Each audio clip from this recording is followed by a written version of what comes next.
Number one, put God first. Put God first in everything you do. Everything that you think you see in me, everything that I've accomplished, everything that you think I have, and I have a few things, everything that I have is by the grace of God. Understand that. It's a gift. 40 years ago, March 27th, 1975, it was 40 years ago, just this past March, I was flunking out of college. I had a 1.7 grade point average. I hope none of you can relate. I had a 1.7 grade point average. I was sitting in my mother's beauty shop. They still call it beauty shops now? What they call it now? Yeah, I was sitting in the beauty parlor. I was sitting in my mother's beauty parlor, and I'm looking in the mirror, and I see behind me this woman under the dryer. And every time I looked up, she was looking at me, just looking me in the eye. And I didn't know who she was, and I said, she said, somebody give me a pen, give me a pencil, I have a prophecy. March 27, 1975, she said, boy, you are going to travel the world and speak to millions of people. Now, mind you, I was flunked out of college. I'm thinking about joining the army. I didn't know what I was going to do, and she's telling me I'm going to travel the world and speak to millions of people. Well, I have traveled the world, and I have spoke to millions of people. But that's not the most important thing, the success that I had. The most important thing is that what she taught me and what she told me that day has stayed with me since. I've been protected. I've been directed. I've been corrected. I've kept God in my life, and it's kept me humble. I didn't always stick with him, but he always stuck with me.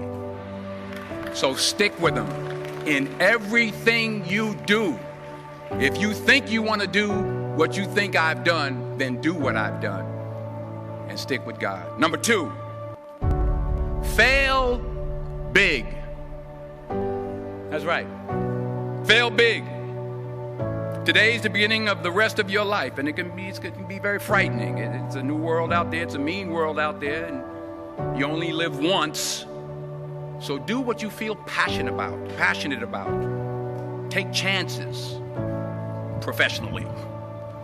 Don't be afraid to fail. There's an old IQ test, was 9 dots, and you had to draw 5 lines with a pencil within these 9 dots without lifting the pencil. The only way to do it was to go outside the box. So don't be afraid to go outside the box. Don't be afraid to think outside the box. Don't be afraid to fail big, to dream big. But remember, dreams without goals are just dreams, and they ultimately fuel disappointment. So have dreams, but have goals. Life goals, yearly goals, monthly goals, daily goals. I try to give myself a goal every day. Sometimes it's just to not curse somebody out. Simple goals, but have goals. And understand that to achieve these goals, you must apply discipline and consistency. In order to achieve your goals, you must apply discipline, which you have already done, and consistency every day, not just on Tuesday and miss a few days. You have to work at it every day. You have to plan every day. You've heard the saying, we don't plan to fail, we fail to plan. Hard work works. Working really hard is what successful people do. And in this text, tweet, twerk world that you've grown up in, remember, just because you're doing a lot more doesn't mean you're getting a lot more done. Remember that. Just because you're doing a lot more doesn't mean you're getting a lot more done. Don't confuse movement with progress. My mother told me, she said, yeah, because you can run in place all the time and never get anywhere. So continue to strive, continue to have goals, continue to progress. Number 3, you'll never see a U-Haul behind a hearse. I'll say it again. You'll never see a U-Haul behind a hearse. I don't care how much money you make, you can't take it with you. And it's not how much you have. It's what you do with what you have. We all have different talents. Some of you will be doctors, some lawyers, some scientists, some educators, some nurses, some teachers. Yeah, okay.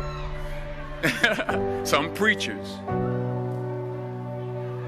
The most selfish thing you can do in this world is help someone else. Why is it selfish? Because the gratification, the goodness that comes to you, the good feeling that I get from helping others, nothing's better than that. Not jewelry, not big house I have, not the cars, but it's the joy. That's where the joy is, in helping others. That's where the success is. Finally, I pray that you put your slippers way under the bed tonight, so that when you wake up in the morning, you have to get on your knees to reach them. And while you're down there, say thank you for grace. Thank you for mercy. Thank you for understanding. Thank you for wisdom. Thank you for parents. Thank you for love. Thank you for kindness. Thank you for humility. Thank you for peace. Thank you for prosperity. Say thank you in advance for what's already yours. That's how I live my life. That's why I am. One of the reasons why I am today. Say thank you in advance for what is already yours. True desire in the heart for anything good is God's proof to you, sent beforehand to indicate that it's yours already. I'll say it again. True desire in the heart, that itch that you have, whatever it is you want to do, that thing that you want to do to help others and to grow and to make money, that desire, that itch, that's God's proof to you, sent beforehand already to indicate that it's yours. And anything you want good, you can have. So claim it. Work hard to get it. When you get it, reach back. Pull someone else up. Each one, teach one. Don't just aspire to make a living. Aspire to make a difference.